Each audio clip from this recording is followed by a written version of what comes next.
ఈ మధ్యన ముఖ్యమంత్రి గారు అంటున్నాడు డైలాగ్, కొత్త డైలాగ్ నేర్చుకున్నాడు, నేను మారిన మనిషిని. మారిపోయిందంట, కరెక్టే, మారిపోయినావు. ఎలక్షన్లకు ముందేమో దానవీర శూరకర్ణ, ఎలక్షన్ల ముందు దానవీర శూరకర్ణ, ఏది కావాలంటే అది ఇస్తా అన్నాడు.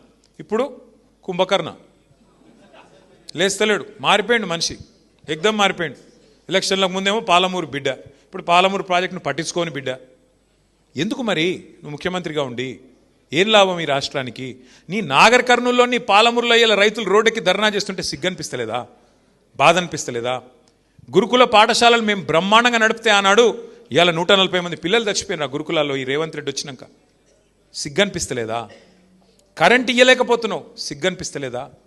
రైతు బంధు పడతలేదు, సిగ్గనిపిస్తలేదా? రైతుల ధాన్యం ఇవాళ రోడ్ల మీద తడిచి రైతులు ఏడుస్తుంటే బాధ అనిపిస్తలేదా?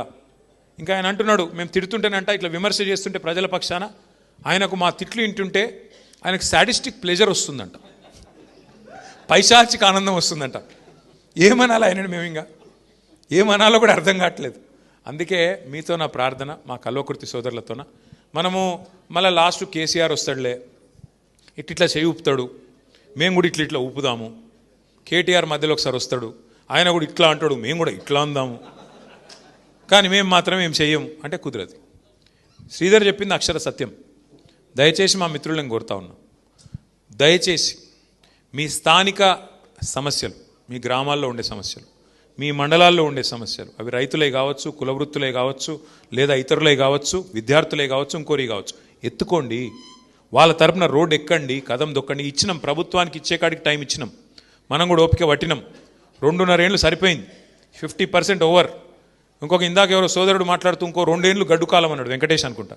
2 ఏళ్ళు ఏం లేదు, ఇంకొక సంవత్సరం తర్వాత కూర్చున్న కుక్క కూడా లేవదు రేవంత్ రెడ్డి గారికి. కూర్చున్న కుక్క కూడా నిలబడదు అంటున్నా.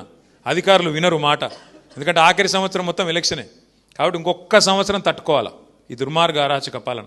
కానీ ఈ సంవత్సరంలోనే మన శక్తి ఏందో, మన సత్తా ఏందో కూడా చూపెట్టాలి.